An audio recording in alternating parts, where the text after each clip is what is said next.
Perhaps I could break the ice with a humble contribution to inspire others to share their brilliance. Please listen to the first line in the couplet. Lounging in luxury inside a Shinue kiosk booth, delighting in countless contemporary tastes. What? He managed to think of one already? Oh, he seems like a real expert at this. Shinue Kiosk. Should that be paired with Lily Pavilion? Or are they too similar for a couplet? Oh, this is pretty difficult. Shinue Kiosk. Contemporary tastes? I guess I should pair the modernity of their VIP dining experience with an emblem of the past. Ah! Maybe where I was training that one time. That was quite ancient. The weather was terrible that day. Okay, I got something. Surrounded by history, outside a Tianheng Pass pavilion, as lightning sets the boundless tenebrous skies ablaze. Wow! Changyun completed the couplet! Shinue Kiosk is a renowned modern restaurant, while the mountain pass of Tianheng is a prominent historical landmark. These two iconic locations form a complementary pair. The imagery also contrasts rather well between the two halves of the couplet, one half describing a leisurely and comfortable indoor scene, the other portraying a hazardous outdoor scenario where there is no protection from the elements. Huh? I was just describing what I experienced that day. I guess I just got lucky. All right then. I guess I'll start the next couplet. Mind pines for Mingyun. Flesh confined to Qingse. Spirit striding high on Zheyun's clouds. Oh, Changyun, you dark horse. Looks like you came to play today. This conjures the image of one with lofty aspirations, whose life is limited to a small town, but who awaits the opportunity to one day ascend above the clouds. The use of various locations for their symbolism is quite novel indeed. Oh! Soul shines like jadestone, dressed in finest silkware. Lucent heart still beats within me now. Wow, how did Noelle do that? A superb line. It employs the metaphor of precious stone to describe one of noble and moral character, with a pure and clear heart. The symbolism in this case is centered around objects, truly the work of a skilled poet. That was a commendable couplet. All thanks to your guidance while we were out on our inspiration walk. I'd like to start the next couplet. Up into the misty karst, down among the grassy marsh, all for lotus seed and bird egg soup. Lotus seed and bird egg soup? What is it, Diona? Did you think of a second line for the couplet? No. Everyone's poems are so complicated. I need more time just to understand them. But when I heard lotus seed and bird egg soup, it made me think of berry and mint burst. Maybe because I mixed a similar drink recently.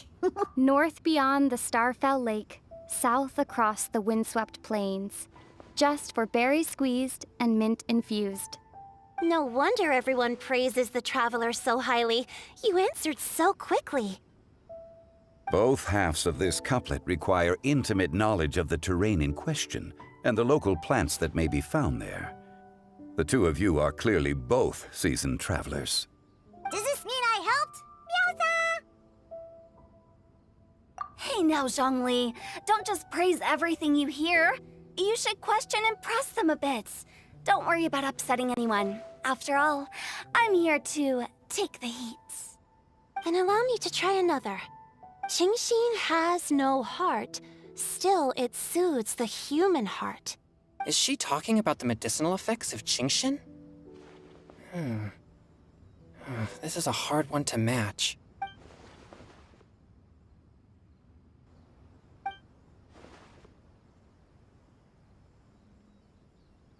Sweet dream is no dream, yet it nurtures people's dreams. Sweet dream. Does that really match? Since the suitability of the match has been queried, I shall act according to the director's wishes and ask you, what is the link between Sweet Dream and Qingxin? Oh, you mean eating a delicious dessert before bed will make you sleep well, right? You're amazing!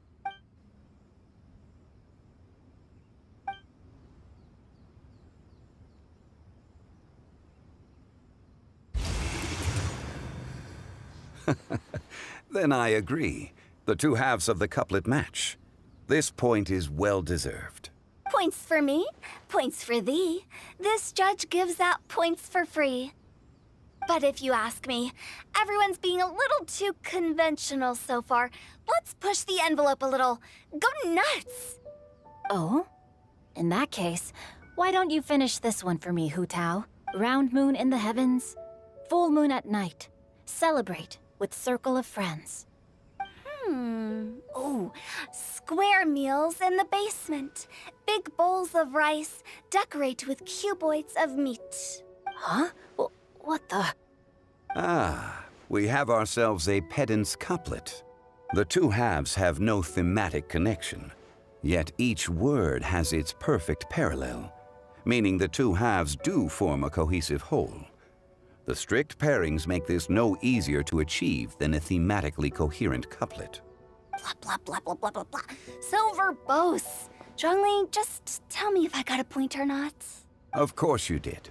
I presumed it went without saying. Ahem. Through Cheongji, I walked 100 miles. At Guili, I ended my march. In Dihua, the silver grass grows in two styles, but horsetails don't trot out the marsh. From vendors, I bought some 15 steaks. At dinner, I sizzled the lot. At pressure, the tenderloin cooks in 2 ticks, but 15 won't fit in the pot. Huh? So that's a pedant's couplet. Paimon thinks she can do that too. I thought of one. Wolf hooks can't hook Baron Bunny. Aw, that's a cute couplet. Sweet flowers can't outsweet Sister Barbara. Huh? Now, that's the passion we like to see. Although, unfortunately, your response was technically one word too long. In that case, Whopper flowers can't whop Jumpy Dumpty. Oh, this monster's got talents. I'm so relieved I at least managed to get one. Nestling by a roaring fire, scent of tea wafts from the stove, reading through the heart of clear springs. Wow, Noelle came up with another one! Come on, match the couplet! Paimon knows you can do it! Do you really think Paimon has what it takes? Fine, Paimon will give it a whirl. Nestling by a roaring fire, scent of tea wafts from the stove, reading through the heart of clear springs. Seething in the pouring rain, sword of pain swipes at my foe, beating up the eye of the storm. What? Really? Yes, very good. The image of challenging powerful foes in the harshest of conditions seemed to manifest before my eyes, and it was perfectly juxtaposed against the atmosphere of leisurely reading with a cup of freshly brewed tea. Really? Maybe Paimon has a knack for this after all. It appears that my services as a judge are no longer needed.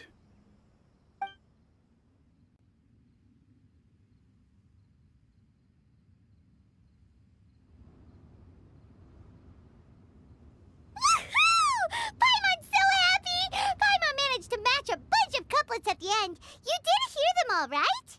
I really enjoyed myself too. Oh, I never knew Liyue's couplet poetry was so much fun. You were amazing today, Noelle. You did so many couplets. Paimon especially liked your one about reading Heart of Clear Springs. Paimon never could have thought of that. Miss Callirhoe, are you okay? You look like you're getting tired. Don't worry, I'm fine. Thanks for asking. Although, I do have a question I'd like to ask. Have all of you read Heart of Clear Springs? I haven't actually read it. My dad told me the story once. It's about a spring fairy and a young boy. Oh, yes. The story of a spring fairy who left her homeland and met a boy under the moonlight in a faraway land. The boy poured out his heart to her, and she listened to his stories. Over time, the boy grew up and began to develop feelings for the spring fairy. But the spring fairy didn't understand human love and was afraid that making a promise to him would ultimately end in tragedy. And so, I don't know if Diona's father mentioned the part about the kiss to her. In the end, the spring fairy left the boy and was never heard from again. Oh, yes, that's it. Many years went by, and the boy became an old man, but he never stopped believing that the fairy was real and not just a dream. Sounds like a tragic tale. So, what do you guys think of the spring fairy in the story? I'm sure she made her decision with the best of intentions, but the boy couldn't hope to understand why she left. It's a shame that the misunderstanding never got cleared up. Well, do you think she should go back and see that boy again if she ever had another chance? Now? But isn't he an old man by the end of the story? Isn't it a bit late? What if it just led to more regrets? Oh, sorry. Oh, maybe I'm being too pessimistic. If Paimon was that boy... Actually, Paimon would definitely want to see the spring fairy again, no matter how old Paimon got. After all, she's the love of his life, right? I see. Oh? Looks like the party's still going strong over here. Are you coming up with more couplets? Need my help? Stick to hosting, Tone Deaf Bard. If you get involved, you'll only match every couplet yourself and not leave any for the rest of us. I never knew you had such a high opinion of my abilities, Paimon. But the couplet games are all over now. Tomorrow's theme is freestyle poetry. Do we have to share our own poems with everyone? That's right. If you're not feeling confident, don't worry. It's never too late to register for Venti's Poetry Cram class. I'll sign up. Oh, me too. Hold on there, Buster. Before you start peddling your classes, just how much freedom is there with this freestyle poetry exactly? Aren't there any requirements at all? It's as free as the winds that blow. And there's nothing freer. There are no limits to genre, form, content, or anything else. So long as it comes from the heart, you're welcome to put it into poetry. Give it a try. There's no better chance to express your innermost thoughts. Whoa, that's almost too much freedom. Paimon can't decide which way to go. Our travels? Or maybe all the food that the travelers cooked for Paimon. Will you come too, Callirhoe? Paimon wants to see what you write. Oh, yes. I'll be there. Ugh, my nose is starting to itch again. All right, I shall leave you to privately ponder your poems and bid you all good night. See you tomorrow. Morning, friends. Singcho said he wants to take some time and focus on writing poems, so he'll join us later. Noelle has other duties today, so she asked me to tell everyone not to wait up for her. Oh, okay. Well, never mind. What about Callirhoe, though? She said she'd be here. I got here really early, but I haven't seen her yet. Are you talking about the girl with the blue hair? I saw her on the bridge near Dihua Marsh during my morning training. She looked a little upset, so I didn't want to disturb her. Upset? Oh no, what should we do? Was it something we said last night? Oh, Paimon's worried. I agree. If she's run into some kind of trouble, I'd like to help her. Huh? You're all going? Then I'm coming too. Shall we start with the bridge? We're all here a little early, so there should be time. Good idea. We'll be back in a jiffy.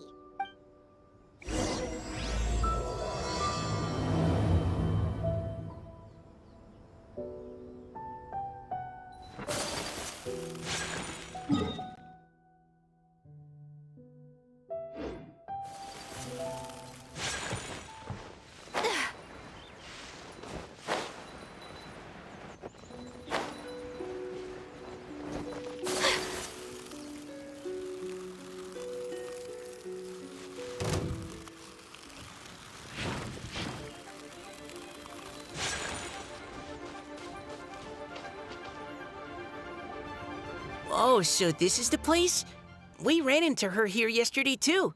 She looked like something was weighing on her mind then as well. It's also not far from where we were dropping those leaves. Huh. Leaves?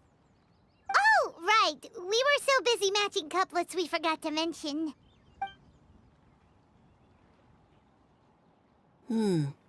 Interesting. I wonder, could Miss Callirhoe have been the one who wrote that poem on the leaf?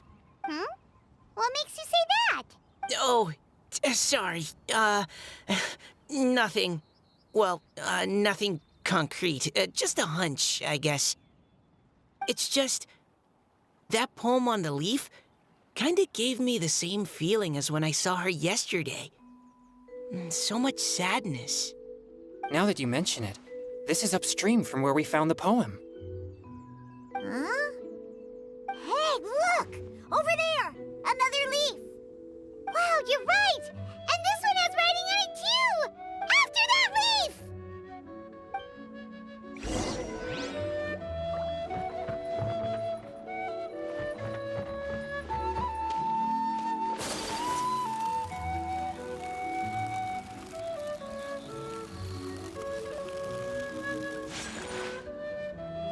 Why does it have to float so quickly?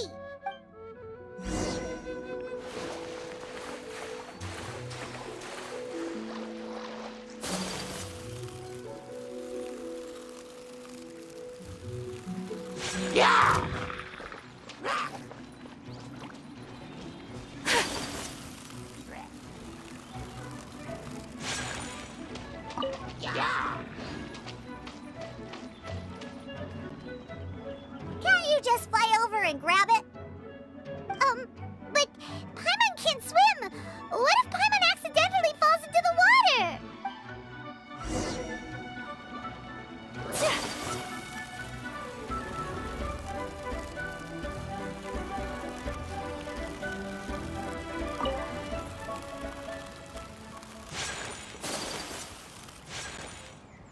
It stopped. No!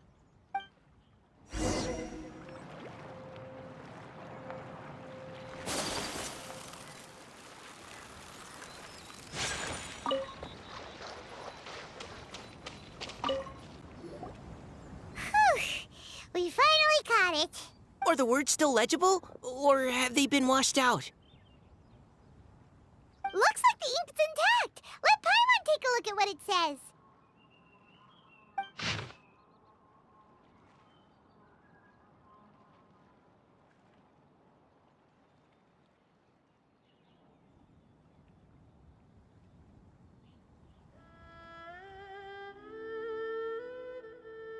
Huh? This is related to the poem we wrote in reply yesterday. She must have picked up one of our leaves. Spring. Young boy.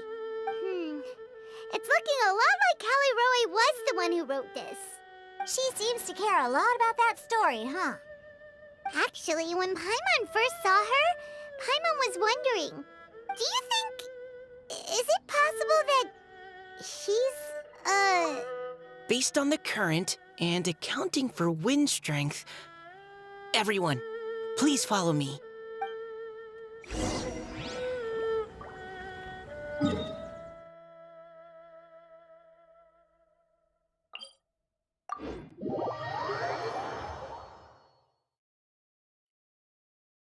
This should be far enough upstream. Let's split up and search the area. Callirhoe! Callirhoe!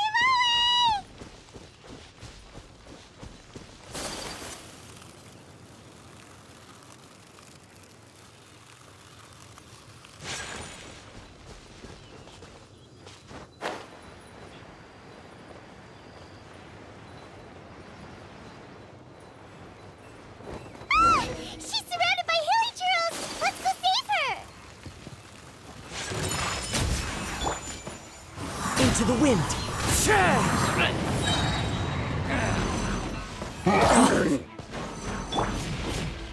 Rain outlines your fate. Whirling snow! Time to go.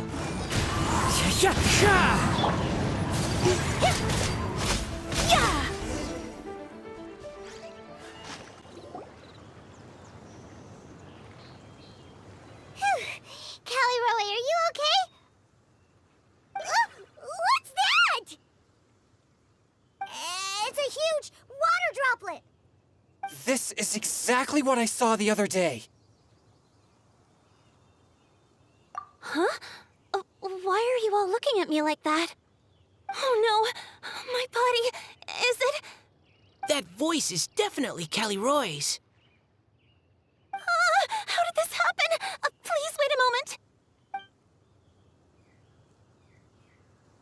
Oh no. Did I use up too much energy? How did you... What's going on here? Miss Callirhoe, are you some kind of adeptus? No. I'm so sorry for deceiving you all for so long. Actually, I'm an Oceanid who flowed here from Fontaine long ago. What's an Oceanid? Ah, the Grandmaster has mentioned them before. The Oceanids were the familiars of the former Hydro Archon. They all fled Fontaine after the Archon died and settled across the world. That's correct. Though, to tell you the truth, I can't even completely recall how I found myself here. I have a vague impression of my ancestral home, but I can't recall clearly anything I saw on my journey. All I know is that by the time I arrived in Mondstadt, I had lost most of my power and couldn't even sustain a physical form. Eventually, I settled in a place called Springvale, where I slowly began to regain my power. Springvale is a serene and beautiful place. The water that flows through there is clear and pure, just like the hearts of the people who dwell there. So you're the Spring Fairy of Springvale?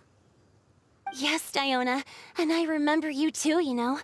When you were little, you often came to the spring at night to speak with me. Really? You're not messing with me, are ya? I always thought that was just a local legend.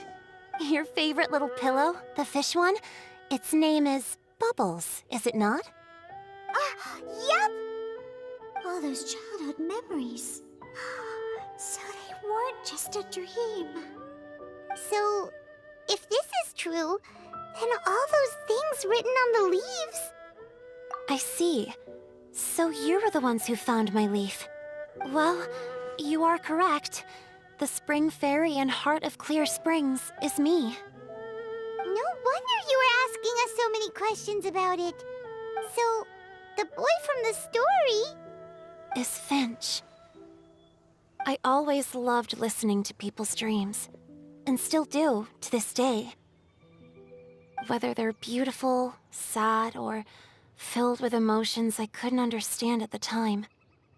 One night, a little boy came to the spring. The tears that fell from his face were more fragile than a moonbeam, and purer than the morning dew. I like humans, and wanted to understand them better. I also wanted to make sense of the feelings contained in his tears that were, then, a mystery to me. Yes, we often met under the stars, sharing our stories with one another. Sometimes, we'd stay up all night and see who would hear the first bird chirping from the boughs, or the first cicada of summer. Aw, that sounds lovely. But one day, just like the book says, I saw an emotion in Finch's eyes that I couldn't reciprocate. I felt out of my depth, in uncharted waters. But I knew all too well that we Lockfolk face a very different fate from that of humans. Whatever was happening, I didn't want it to lead to Finch writing a chapter of his life that he would later come to regret. So, I fled, and never appeared before him again. Oh, Callirhoe. My strength returns very slowly, and even after decades, I can only sustain a physical form for a very short time. I once hoped that Finch would be able to move on, and meet me when the stars in the night sky have all gone out. But after seeing so many people's stories, and hearing about all their dreams, I have gradually come to understand Finch's heart. This feeling of wanting to respond to his feelings is surging relentlessly in my chest, and I can no longer restrain it. But I'm also scared. Scared that if I go and see him now, I'll bring nothing but disappointment, and even more pain when it comes time to part. Oh. It really is a difficult choice. Please go see him. Huh? I know Grandpa Finch, and he's a really kind person. When I was struggling to learn how to draw maps, he was always encouraging me, telling me not to give up, always keep trying, and get out there and have some adventures. He often tells me stories about his past, but I've never once seen a look of regret or sadness in his face. And even though Grandpa Finch loves adventures, he still stands there by the spring, every day, as if he's waiting for something. I believe that he's serious about his feelings for you, Miss Callirhoe. He's never stopped hoping that he'll see you again one day. So if you want to see him too, then what are you waiting for?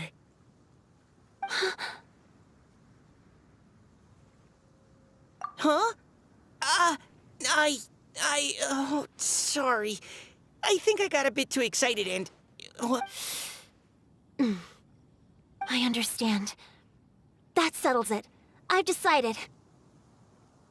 I will go back and see Finch. You will? Amazing! That's great! But I'd like to ask all of you for some help. Sure. Just say the word. We'll help you any way we can. Would you come to Springvale with me and help to bring Finch to my side? I cannot maintain this form for much longer, and I'm worried others will see me how I was just before. Leave it to me. I'm really close with Grandpa Finch. Also, please keep Finch's in my secret. I wouldn't want Springvale's tranquil waters to become agitated on account of all this. Your secret is safe with me. I won't tell anyone. That's a promise. Great. I can't thank you all enough. What's wrong? Are you gonna turn back into a water droplet? No, I'm sorry. It's just that my mind's racing. As much as I want to talk to him again, I'm still worried that I won't have the words when the time comes. A poem?